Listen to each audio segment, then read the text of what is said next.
굿모닝, 좋은 아침입니다. 오늘은 6월 5일 수요일입니다. 오늘도 말씀과 함께 새로운 한 날을 시작하시는 여러분들의 삶 가운데 넘치는 하나님의 은혜와 평강이 함께 하시길 기도하겠습니다. 오늘도 말씀이 여러분들의 삶 가운데 온전히 세워지고 또 여러분들의 삶은 온전한 예배로 하나님께 드려지는 그러한 하루가 될 수 있기를 주님의 이름으로 축원합니다. 자, 오늘 우리에게 주시는 하나님의 말씀은 베드로전서 3장 1절부터 12절까지의 말씀입니다. 베드로전서 3장 1절부터 12절까지의 말씀. 자, 사도 바울은 우리에게 이 땅에서의 우리의 삶은 나그네와 같다라고 이야기했습니다. 그리고 그러한 나그네와 같은 삶이 어떠한가를 좀 구체적인 관계 속에서 오늘 본문을 통해 우리에게 설명해 주고 있습니다. 가장 먼저 아내에게 주는 말씀이 등장합니다. 1절 말씀, 아내들아 이와 같이 자기 남편에게 순종하라. 이런 말씀을 순종하지 않는 자라도 말로 말미암지 않고 그 아내의 행실로 말미암아 구원을 받게 하려 함이니. 자, 남편에게 순종하라 라고 말씀하고 있습니다. 그 당시 여성의 사회적인 위치나 또 여성들이 받았던 사회적인 그러한 불공평한 차별 같은 것들을 생각해 보면은 또 믿지 않는 남편을 둔 아내들의 입장에서 이 말씀을 한번 생각해 보면 별로 크게 마음에 와 닿지 않는 좀 그런 말씀이다라고 생각할 수 있을 것 같습니다. 그런데 오늘 이 말씀에는요, 이 권면의 말씀 속에는 분명한 목적이 있음을 저희는 보게 되죠. 1절 뒷부분에 이런 표현이 있습니다.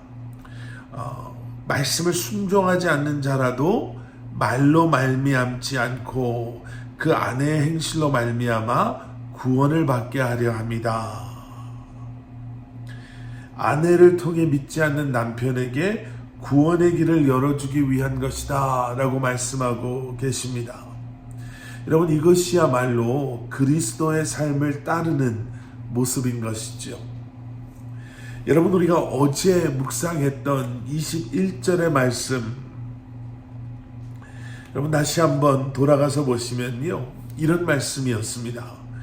이를 위하여 너희가 부르심을 받았으니 그리스도도 너희를 위하여 고난을 받으사 너희에게 본을 끼쳐 그 자취를 따라오게 하려 하셨느니라. 여러분, 연결되어지는 것이 보이십니까? 예수님께서 우리에게 본을 끼치심으로 주님의 가신 그 길을 우리로 하여금 따라가게 하시는 것, 주님을 따라가는 것을 위해 우리가 부름받았다. 왜요? 그렇게 주님을 따라가는 우리를 통해서 믿지 않는 남편이, 믿지 않는 아내가, 믿지 않는 세상의 사람들이 구원을 받게 하기 위해서, 여러분, 구원을 위해 자신의 삶을 희생하는 삶의 모습, 예수님께서 우리를 위해 그런 삶을 사셨음을 기억하시고 주님과 같이 우리의 삶을 통해, 우리의 희생을 통해 구원의 도구로 쓰임받는 저와 여러분들이 될 수 있기를 우리 주님의 이름으로 간절히 축원합니다. 3절과 4절에 이런 말씀이 있지요. 너희의 단장은 머리를 꾸미고 금을 차고 아름다운 옷을 입는 외모로 하지 말고 오직 마음에 숨은 사람을 온유하고 안정한 심령에 썩지 아니할 것으로 하라. 이는 하나님 앞에 값진 것이니라.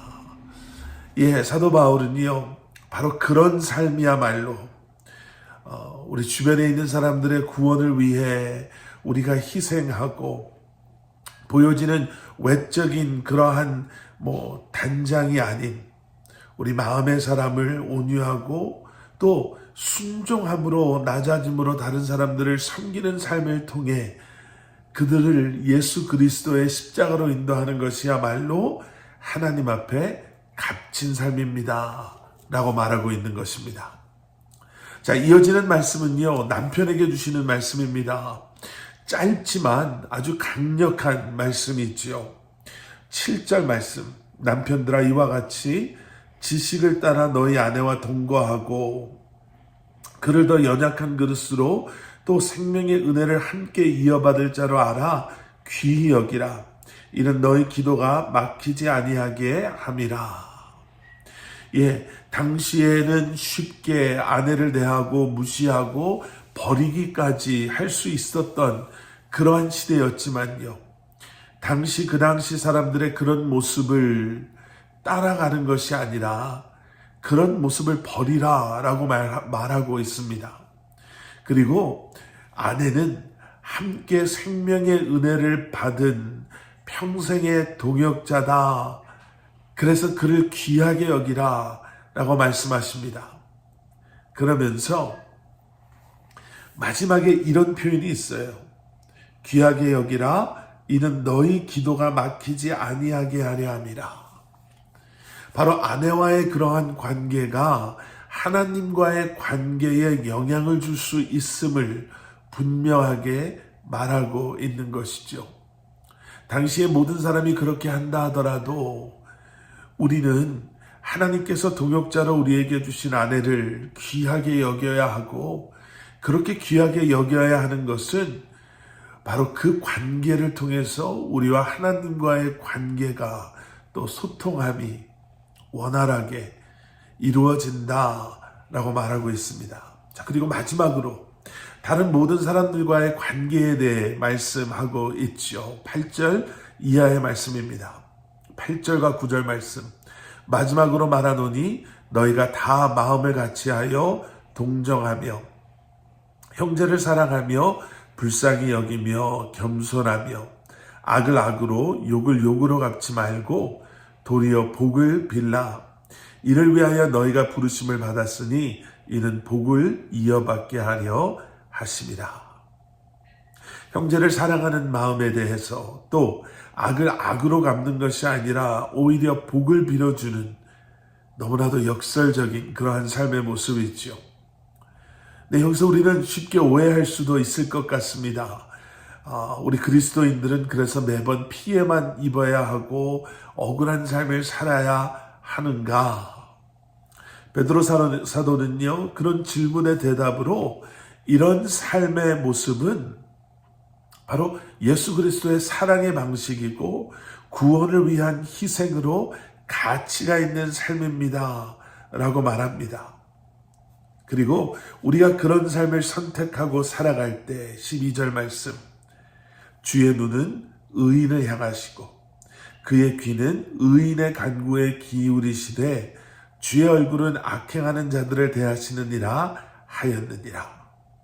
주님의 눈은 바로 그런 우리를 향할 것이고 주님의 귀는 바로 우리의 그러한 간구함에 귀 기울이실 것이다 라고 말하고 있는 거죠. 다시 한번 그리스도의 본을 따라 하나님의 다스리심을 믿고 자기를 부인하는 삶, 바로 그 사랑 때문에 자기를 희생하는 삶을 살아갈 때, 그리고 그렇게 살아가는 것이야말로 이 땅에서 나그네로 살아가는 우리의 모습, 비록 그렇게 살아감으로 우리에게 불이익이 분명히 있을 수 있고 세상 사람들에게 무시당할 수 있지만 바로 그러한 삶의 모습이야말로 하나님의 나라를 소망하며 살아가는 이 땅에서의 그리스도인의 모습입니다. 저와 여러분의 모습이 되어야 합니다 라고 오늘 본문 말씀은 말씀하고 계십니다. 함께 기도하시겠습니다. 사랑의 아버지 하나님, 다시 한번 세상 속에서의 여러 관계 속에서 천국을 소망하며 예수 그리스도의 십자가를 붙잡고 살아가는 그러한 하나님의 택함받은 자녀들의 삶의 모습이 이 땅을 살아가는 우리의 삶을 통해 드러나게 하여 주시옵소서. 오늘 하루도 다시 한번 주님만을 바라보고 예수 그리스도의 십자가의 은혜로 다시 한번 순종하며 겸손함으로 우리 주변의 많은 사람들을 섬기며 다시 한번 그러한 우리의 모습을 통해 믿지 않는 자들로 하여금 구원의 길을 보게 하시고 믿지 않는 자들로 하여금 예수 그리스도의 사랑을 경험할 수 있도록 우리를 사용하여 주시옵소서. 예수 그리스도 이름 받들어 간절히 기도드려 싸움나이다. 아멘.